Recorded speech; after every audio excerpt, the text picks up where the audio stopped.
31st night కి farm house book చేసుకుని friends తో ఎంజాయ్ చేయాలనుకుంటున్నారా? అయితే వెంటనే డోసే యాప్ ని డౌన్లోడ్ చేసుకుని బుక్ చేసుకోండి. నమస్తే, welcome back to Suman TV. ఈ మధ్య కాలంలో మనం చూస్తున్నాము, ఈ మధ్యనే కాదండి, లేటెస్ట్గా 2 days బ్యాక్ కుకట్పల్లిలో కాలేజ్లో ఒక అబ్బాయి సూసైడ్ చేసుకోవడం. ఇదే కాదు, గతంలో కూడా చాలా ఇన్సిడెంట్ చూసాము. అది ర్యాగింగే అనుకోవాలా, లేదంటే పిల్లలు స్ట్రెస్ అనుకోవాలా, ఏదైనా సరే పిల్లలైతే బలైపోతున్నారు. మరి ర్యాగింగ్ పైన అనేకమైన కఠిన చర్యలు వచ్చాయి, అయినా సరే ర్యాగింగ్ ఎందుకు జరుగుతుంది? మరి నెక్స్ట్ చూసుకుంటే ఇంటర్మీడియట్ ఎగ్జామ్స్ కోసం ప్రిపేర్ అవుతున్నటువంటి పిల్లలు ఇటువంటి సంఘటనలు జరిగినప్పుడు ఈ ప్రభావం వాళ్ళపైన ఎలా ఉండబోతుంది, అసలు ఏం చేయాలి? మరి దీనిపైన మరింత సమాచారం అందించడానికి ఈరోజు మనతో పాటు స్టూడియోలో ఉన్నారు BRSV student union incharge Serilingampally Raju ఉన్నారు. రాజు గారితో మాట్లాడదాం. నమస్తే అండి. నమస్తే మేడం. రాజు గారు, మరి మిమ్మల్ని చూసాం మేము ఆ రోజు జరిగినటువంటి ఇన్సిడెంట్ అప్పుడు మీరు ప్రొటెస్ట్ చేస్తున్నారు, మీ యూనియన్ అందరూ కలిసి.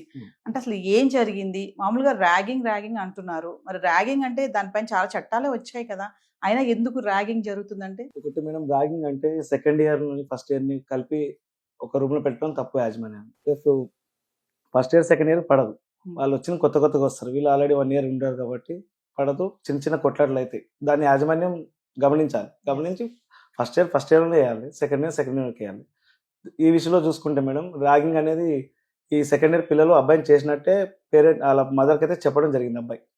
మరి చూసుకుంటే ర్యాగింగ్ అని చెప్పి 1 day ఫోన్ చేసి చెప్పాడు, వాళ్ళు ర్యాగింగ్ జరుగుతుంది మమ్మీ అని చెప్తే, సరే ఏమైంది వచ్చేసావని కూడా మదర్ అడిగారంట. అడిగితే ఇంటికి వచ్చి చెప్తాను నేను, ఇప్పుడైతే సార్ పక్కన ఉన్నారని చెప్పారంట.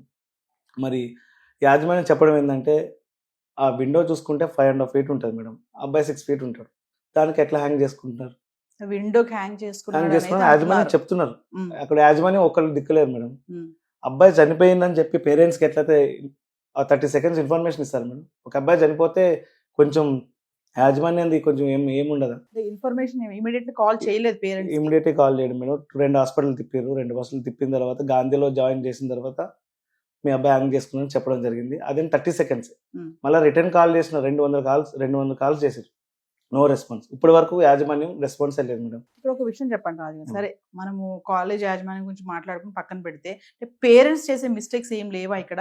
ఇప్పుడు చాలా మంది పిల్లలు ర్యాగింగ్ అనుకోండి, లేదంటే కొంతమంది పిల్లలు గతంలో మనం మాట్లాడుకుంటే స్ట్రెస్ అంటే ఎక్కువ స్టడీ అవర్స్ కానీ ఇవన్నీ ఎక్కువ ఉండడం వల్ల కూడా పిల్లలు ఇబ్బంది పడడం, దానివల్ల కూడా చనిపోయిన సంఘటనలు చూసాం కదా. పేరెంట్స్ అసలు ఎందుకు ఈ విషయంలో ఇంత నిర్లక్ష్యంగా ఉంటున్నారు? హాస్టల్లో వేయడం అనేది అంటే ఇది ఎంతవరకు కరెక్ట్ అంటారు?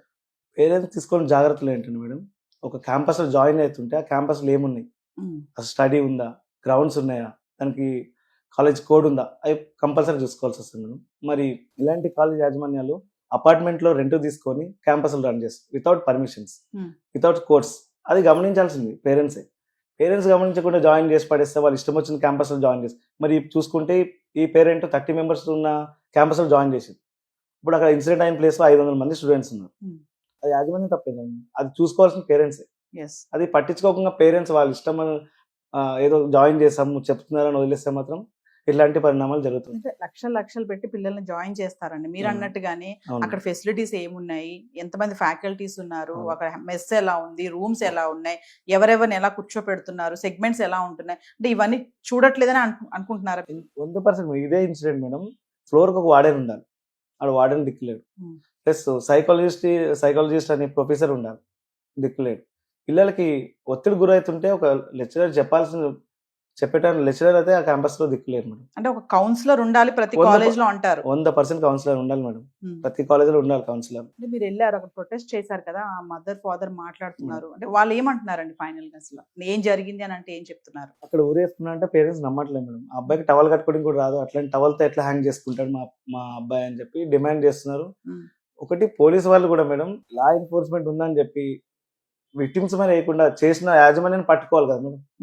పోరాటం చేసిన మాలాంటి వాళ్ళ కోసం మమ్మల్ని పట్టుకోవడానికి ఎన్ఫోర్స్మెంట్ యూజ్ చేస్తుంది. చూసుకుంటే 40 మంది పోలీసులను పెట్టి అదే క్యాంపస్ దగ్గర 40 members పోలీసులు వచ్చి మేము ప్రొటెస్ట్ చేస్తున్న మమ్మల్ని నిలగొడతారు, పేరెంట్స్ నిలగొడతారు, ఆ క్యాంపస్కి రక్షణ కల్పిస్తారు. చేసిన తప్పు యాజమాన్యాలు వాళ్ళకి రక్షణగా పోలీసు వ్యవస్థ ప్రతి కేసులో పోలీసు వ్యవస్థ వ్యవహరిస్తుంది. పేరెంట్స్ అంటున్నారు అక్కడ, ఈ పోలీసులు ఎవరైతే ఉన్నారో యాజమాన్యానికి సపోర్ట్ చేస్తూ మాట్లాడుతున్నారు వాళ్ళని చెప్పేసి పేరెంట్స్ మాట్లాడిన అది కూడా మనం విన్నాము. మీరేమనుకుంటున్నారు? మరి పేరెంట్స్ మాతో కూడా వాళ్ళు పోలీసు వాళ్ళు ఎట్లా ప్రవర్తించారంటే, పేరెంట్స్ వాళ్ళు చూసుకుంటారు, మీకెందుకు వెళ్ళిపోండి అంటే వాళ్ళు కాంప్రమైజ్ చేసే విధంగా పోలీసులు ప్రవర్తించారు మేడం. అంటే ఒక విషయం చెప్పండి, అంటే ఇలాంటి సంఘటనలు జరిగినప్పుడు ఎవరైతే ఆ విక్టిమ్ పేరెంట్స్ ఉంటారో, రిలేటివ్స్ కానీ ఎవరైనా సరే, నేను నిలబడట్లేదు అని అంటున్నారా? సంఘటన జరగాక ఎవరికి వాళ్ళే వదిలేస్తున్నారు కేసుని అనేసి అంటున్నారా? అవును మేడం. ఇప్పుడు ఇన్సిడెంట్ జరిగితే గట్టి స్టాండ్ తీసుకోవట్లేదు, ఏమన్నా సెటిల్మెంట్ చేసుకుంటున్నారు, వెళ్ళిపోతున్నారు. ఇప్పుడు సెటిల్మెంట్ చేసుకుంటే వీళ్ళు అలవాటైపోయింది యాజమాన్యాలు. ఒక అబ్బాయి చనిపోతే సెటిల్మెంట్ చేద్దాం, నిర్లక్ష్యం ధోరణి బాగా కనబడుతుంది యాజమాన్యాలను. ఫస్ట్ మారాల్సిన పేరెంట్స్ గట్టి స్టాండ్ తీసుకొని, మీ స్టూడెంట్ చనిపోయింది, గట్టి స్టాండ్ తీసుకొని మీరు ఉంటే ఇంకా నెక్స్ట్ ఇలాంటి ఇన్సిడెంట్ జరగవని మేము భావిస్తున్నాం. అంటే మీరు ఇమీడియట్లీ వచ్చి ప్రొటెస్ట్ చేస్తూ ఉంటారు ఇలాంటి అవును. సంఘటనలు జరిగినప్పుడు, కాలేజ్ దగ్గరికి వచ్చేస్తారు, పిఎస్ దగ్గరికి వస్తూ ఉంటారు కదా, ఎలా అండి మీకు ఇన్ఫర్మేషన్ ఎలా వస్తుంది? మాకు స్టూడెంట్స్ ఇన్ఫర్మేషన్ ఇస్తారు మేడం, లోకల్ ఉన్న ప్రెస్ రిపోర్టర్స్ ఇన్ఫర్మేషన్ ఇస్తుంటారు. ఇప్పుడు మరి నెక్స్ట్ చూసుకుంటే ఇంటర్ ఎగ్జామ్స్ వస్తున్నాయి, పిల్లలు ప్రిపేర్ అవుతున్నారు, మరి ఒక పక్కన ఇలాంటి సూసైడ్ చేసుకుని చనిపోవడం ఇలాంటివి చూస్తుంటే దీని ప్రభావం వీళ్ళపైన ఎలా ఉండబోతుంది అంటారు? కంపల్సరీ మేడం, ఇది డిసెంబర్ మంత్, కాలేజ్ యాజమాన్యం ఇప్పుడే ప్రజలు ఒత్తిడి బాగా గురి చేస్తారు ర్యాంకుల కోసం అంటారు. ర్యాంకుల కోసం. అట్లనే యాజమాన్యం బాగా ఇలాంటి ప్రెజర్ పెట్టకుండా కొంచెం మంచి కౌన్సిలర్లు పెట్టి చదివిస్తే బాగుంటుంది మా ఫీలింగ్. అంటే మీరు గవర్నమెంట్కి ఏమైనా చెప్పాలనుకుంటున్నారా? కాలేజెస్ లో అంటే హాస్టల్స్ లో ముఖ్యంగా ఇలాంటి ఫెసిలిటీస్ ఉండాలి. ఇప్పుడు మీరు ఇందాక అన్నారు ఒక కౌన్సిలర్ ఉండాలి ఖచ్చితంగా, పిల్లలకి అవును. మెంటల్లీ వాళ్ళు ఇబ్బంది పడినప్పుడు ఒక కౌన్సిలర్ ఉండి రిలాక్స్ గా వాళ్ళకి మాట్లాడాలి అంటున్నారు. Yeah. గవర్నమెంట్కి ఏమైనా చెప్పాలనుకుంటున్నారా? గవర్నమెంట్కి ఒకటే మేడం, ఈ ఏదైతే యాజమాన్యాలు ఉన్నారో కంపల్సరీ వాళ్ళ దగ్గరికి వెళ్ళి రివ్యూలు తీసుకోవాలి. ఈ డిఐఓ ఎంఈ వాళ్ళు ఉంటారు, పట్టించుకోరు. అసలు క్యాంపస్లో ఏం జరుగుతుంది, ఏం జరగట్లేదు. మేము వెళ్ళి కంప్లైంట్ చేసినా సరే వాళ్ళు రియాక్ట్ అవ్వరు మేడం. మేము వెళ్ళి కంప్లైంట్ చేసినా, ఒత్తిడి చేసినా, మా మీద కేసులు అయినాయి అని చెప్పి ఇంకోటి కొట్లాడితే తప్ప వాళ్ళు బయటకు రారు. ఎంత చెప్పినా వినే ప్రసక్తే ఉండదు. ఏమన్నా డబ్బులు తీసుకుంటారు, సైడ్ అయిపోతారు. అక్కడ ఇన్సిడెంట్ ఏమైంది, అసలు ఎట్లా జరుగుతుందని ఏమి రెస్పాన్సిబిలిటీ అయితే వాళ్ళకి డిఏఓకి ఎంఈ వాళ్ళకి అయితే లేదు. ఒక హయ్యర్ అథారిటీకి కూడా సంబంధం లేనట్టే వివరిస్తుంది. ఒక స్టూడెంట్ చనిపోతే కంపల్సరీ గవర్నమెంట్ అథారిటీ వచ్చి చెక్ చేయాలి ఏమైంది అక్కడ. No response. ఇప్పుడు ఇంటర్లోకి వెళ్ళే పిల్లలు 10th వరకు పేరెంట్స్ దగ్గర ఉంటారు, ఇంట్లోనే ఉండి స్కూల్కి వెళ్తూ ఉంటారు, అది వేరే లైఫ్. ఇంటర్మీడియట్ అంటే కొంచెం బయటకి వెళ్ళిపోతారు, ఈ హాస్టల్తో జాయిన్ అయ్యే పిల్లలు అదొక ప్రపంచం కదా, హ్యాపీగా ఉంటుంది. మరి అలాంటప్పుడు ఇక్కడికి వచ్చాక వీళ్ళు ఈ చదవలేక ఈ స్ట్రెస్కి సూసైడ్ వరకు కూడా వెళ్ళిపోతున్నారు అంటే మిస్టేక్ పేరెంట్స్ అనుకోవాలా, కాలేజ్ వాళ్ళది అనుకోవాలా? అంటే ఇద్దరిది ఉంది మేడం. పేరెంట్స్ తప్పు ఉంది, యాజమాన్యం తప్పు ఉంది. ఒక స్టూడెంట్ 10th క్లాస్లో ఇంటి దగ్గర ఉండి ఒకటేసారి హాస్టల్లో అయితే వాడు ఒత్తిడి గురవుతారు, బాగా ఉండలేకపోతారు. దాన్ని పేరెంట్స్ గమనించుకోవాలి. మన అబ్బాయి ఎట్లుంటాడు, ఇంతకుముందు ఎలా ఉన్నాడు, ఇప్పుడు కాలేజ్లో ఎట్లున్నాడు గమనించాలి కంపల్సరీ. అటు పేరెంట్ గమనించాలి, ఇటు యాజమాన్యాలు కూడా గమనించాలి. ర్యాగింగ్ అంటున్నారు, మరి కొంతమంది అయితే ర్యాగింగ్ అని అంటారు. ఇప్పుడు మనకి ర్యాగింగ్ కాదనేది కన్ఫర్మ్ అయితే అవ్వలేదు. మీరు స్ట్రెస్ అంటున్నారు, పక్క ర్యాగింగ్ అని కూడా చెప్తున్నారు. అసలు ర్యాగింగ్ లేదు కదండి, ఇంకా జరుగుతుంది అంటారా కాలేజెస్ ర్యాగింగ్ అనేది? ర్యాగింగ్ జరుగుతుంది మేడం. ఇప్పుడు ఎందుకు ర్యాగింగ్ లేదు మేడం? ఇప్పుడు ఫస్ట్ ఇయర్ నుంచి సెకండ్ ఇయర్ ర్యాగింగ్ చేయడం మేడం, ఏదో మాట వాళ్ళు కొట్టుకోవడం ఏమైనా జరుగుతుంది. పక్కన వాళ్ళ ఫ్రెండ్ కూడా చెప్తున్నాడు, ఇట్లా సెకండ్ ఇయర్ వాళ్ళు వేసారు, మాకు బాగా ఇబ్బంది పెడుతున్నారు, వాళ్ళు బకెట్ తెమ్మంటారు అవి అని వాళ్ళు చెప్పాల్సింది చెప్పారు. అబ్బాయి ఎవరైతే చనిపోయిండో అబ్బాయి క్లియర్ చెప్పలేదు ఇంకా పేరెంట్. అంటే కొంచెం సెన్సిటివ్ అనుకోవచ్చు అబ్బాయి సెన్సిటివ్ అనుకోవచ్చు. అంటే మేడం ఎడ్యుకేషన్ లో టాపర్, మంచిగా చదువుతాడు. ఇంకొక విషయం, చాలా మంది పేరెంట్స్ ఏంటంటే ఇప్పుడు మనం మాట్లాడుకున్న 10th అయిపోయాక నువ్వు హాస్టల్లో ఉండాలిరా, హాస్టల్లో చదువుకోవాలి, అక్కడైతే డిస్టర్బెన్స్ ఉండదు, ఇంట్లో ఏదో ఒక డిస్టర్బెన్స్ అవుతా ఉంటుంది, నువ్వు చదవలేవు, నువ్వు ర్యాంక్ కొట్టాలి, అది ఇది అని చెప్పి బలవంతంగా కూడా కొంతమంది తోసేస్తున్నారు పిల్లల్ని, వాళ్ళకి ఇష్టం లేకపోయినా కూడా. మరి ఇది బలవంతంగా పిల్లలు చూసి ఇట్లనే అవుతుంది మేడం. ఇప్పుడు హాస్టల్ జాయిన్ చేస్తే 7:30కి లేపుతారు, 7:30 నాన్ స్టాప్ స్టడీ. ఆ చదువుకు ఒత్తిడి బాగా గురయ్యి పిల్లగాడు ఇట్లాంటివి జరుగుతాయి. ఎన్నో జరిగినాయి మేడం. ఈ మంత్ లో 2 ఇన్సిడెంట్స్ జరిగినాయి. కొన్ని కాలేజెస్ ఉన్నాయండి, మార్నింగ్ 6:30 టు ఈవినింగ్ 9-8:30 అనుకోండి, ఇక అప్పటి వరకు ఇంకా స్టడీ అవర్స్ 11 వరకు మేడం. 9:30 ఎక్కడ, 11:30 వరకు రన్ చేస్తాను. ఎలా మరి పిల్లలు ఎలా మెంటల్లీ వాళ్ళు ఎలా స్టేబుల్? అది గమనించాలి మేడం, పేరెంట్స్ గమనించాలి. పోయి ఇంకా మమ్మల్ని రమ్మంటారు, మేము వెళ్తే మా స్టడీ డిస్టర్బ్, మాకు కంప్లైంట్ వస్తాయి, ఇట్లా నా స్టడీ అవర్ బాగా పెంచారంటే మేము వెళ్తాం. ఇక మేము వెళ్ళి వాళ్ళ స్టడీ డిస్టర్బ్ చేసినట్టే మాట్లాడతారు, అటు యాజమాన్యం కానీ ఇటు పేరెంట్స్ కానీ. మీరు కూడా ఇప్పుడు స్టూడెంట్ యూనియన్స్ అంటున్నారు కదా, మీరు ఎప్పుడైనా వెళ్ళి కాలేజెస్ లో లైక్ ప్రైవేటే కానీ గవర్నమెంటే కానీ మీరు వెళ్ళి వాళ్ళకి సెషన్స్ తీసుకోవడం కానీ, ఇట్లా ఎంకరేజ్మెంట్ గా చెప్పడం కానీ, మెంటల్లీ స్ట్రాంగ్ గా ఉండాలి, ఇలాంటి ఏమైనా సెషన్స్ చేస్తుంటారా? మా స్టూడెంట్ యూనియన్ నుంచి అయితే మేడం ప్రతి క్లాస్ కి వెళ్తాం, పిల్లలతో మాట్లాడతాం, మీకు ఇబ్బంది ఉంటే చెప్పండి మాకు, ప్రతి ఒక్కరిని పదే అడుగుతాం. ప్లస్ అదే కాకుండా మంత్లీ ఒకసారి గేమ్స్ ఆడిపోయడం, బయటకు తీసుకెళ్ళడం, ఏమైనా చిన్న ఫీజు రియంబర్స్మెంట్ కొట్లాడడం, అవన్నీ చేస్తుంటాం. అడుగుతామని అంటున్నారు కదా, అడిగినప్పుడు ఎవరైనా చెప్తారా అందరు సమస్యలు ఉన్నాయని? 100% ప్రతి కాలేజ్ లో ప్రతి సెక్షన్ లో ప్రతి అబ్బాయికి ప్రాబ్లమే. నెక్స్ట్ మీ రియాక్షన్ మరి ఏముంటుంది మేడం, యాజమాన్యంతో కొట్లాడతాం, మీ బిహేవియర్ చేంజ్ చేసుకోమని చెప్తాం. చేంజ్ చేసుకుంటే వాళ్ళ ఇష్టం, లేకపోతే మేము కంప్లైంట్ చేయాల్సిన కంప్లైంట్ ఇస్తాం. సో మీరు పొద్దున్న లేచినప్పటి నుంచి నైట్ వరకు ఇలాంటి చాలా చూస్తూనే ఉంటారు. ఎన్నో సంఘటనలు గతంలో జరుగుతున్నాయి, జరుగుతాయి కూడా. మనం ఇక్కడతో అయిపోయింది అనుకోవడానికి కూడా లేదు. అంటే ఫైనల్లీ గవర్నమెంట్కే కానీ, పేరెంట్స్కే కానీ, కాలేజ్ యాజమాన్యాలకే కానీ ఏం చెప్పాలనుకుంటున్నారు సుమన్ టీవీ తరఫున? సుమన్ టీవీ తరఫున ఒకటే చెప్తాం మేడం, యాజమాన్యాలు చేంజ్ అవ్వాలి. చేంజ్ అయితేనే పిల్లల భవిష్యత్తు బాగుంటుంది. అటు పేరెంట్స్ కూడా చేంజ్ అవ్వాలి.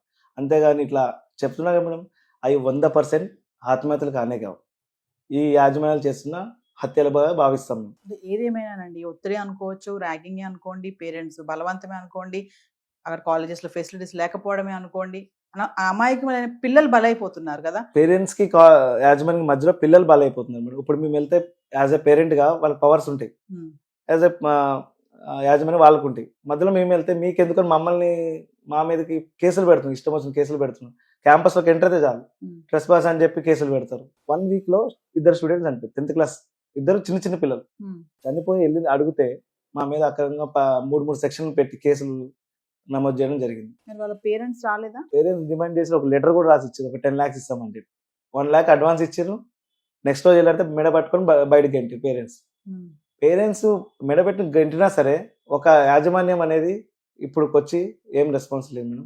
అటు పోలీసు వాళ్ళు కూడా యాజమాన్యాలకే సపోర్ట్ చేస్తారు. ఏ ఇన్సిడెంట్ జరిగినా పేరెంట్స్ సపోర్ట్ చేయరు, విద్యార్థి విభాగాలకు సపోర్ట్ చేయరు. ఎవరైతే యాజమాన్యం వాళ్ళకే సపోర్ట్ చేస్తారు, వాళ్ళకి ప్రొటెస్ట్ ఇస్తారు, ఇంకా వాళ్ళకి అద్దాలు కూడా వాళ్ళని కానీ చేస్తారు. మీరు చెప్పిన దాంట్లో నాకు ఒక మంచి మాట నచ్చింది. కౌన్సిలర్స్ ఉండాలి ఖచ్చితంగా, స్కూల్సే కానీ కాలేజెస్ లో అంటున్నారు కదా.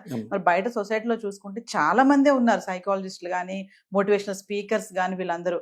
వాళ్ళందరికీ మీరు ఏం చెప్తారు? అంటే స్కూల్స్ కి వెళ్ళండి, కాలేజెస్ కి వెళ్ళండి, సెషన్స్ తీసుకోండి, ఎంతమంది వెళ్ళి తీసుకుంటున్నారు? అంటే ఒకటి మేడం, యాజమాన్యానికి లక్షల ఫీజులు వసూలు చేస్తారు. బయట నుంచి వచ్చే చెప్పవసరం లేదు, మనీ ఇచ్చి వాళ్ళు శాలరీ బేస్ గా పెట్టుకుంటారు. అలాంటి పెట్టుకోమని చెప్పి మీ యాజమాన్యాన్ని హెచ్చరిస్తున్నాం మేడం. థ్యాంక్ యూ రాజు గారు, మంచి ఇన్ఫర్మేషన్ ఇచ్చారు. అంటే మనం కూడా కోరుకుందాం మళ్ళీ నెక్స్ట్ ఎవరు ఏ అబ్బాయి ఏ అమ్మాయి కూడా ఇలా సూసైడ్ చేసుకోకూడదు. ఫర్దర్ గా మీరు చెప్పినట్టుగా గవర్నమెంట్ కూడా మంచి యాక్షన్స్ తీసుకోవాలి. అటు కాలేజ్ వాళ్ళే కానీ, ఇటు పేరెంట్స్ కూడా పిల్లల పట్ల కొంచెం సపోర్ట్ ఉండాలి. వాళ్ళు ఏంటి, చదువుతారా, చదవగలరా, ఉండగలుగుతారా, ఉండలేరు, ఇవన్నీ కూడా తెలుసుకోవాలి అనేసి చాలా మంచి విషయాలు చెప్పారు. Thank you.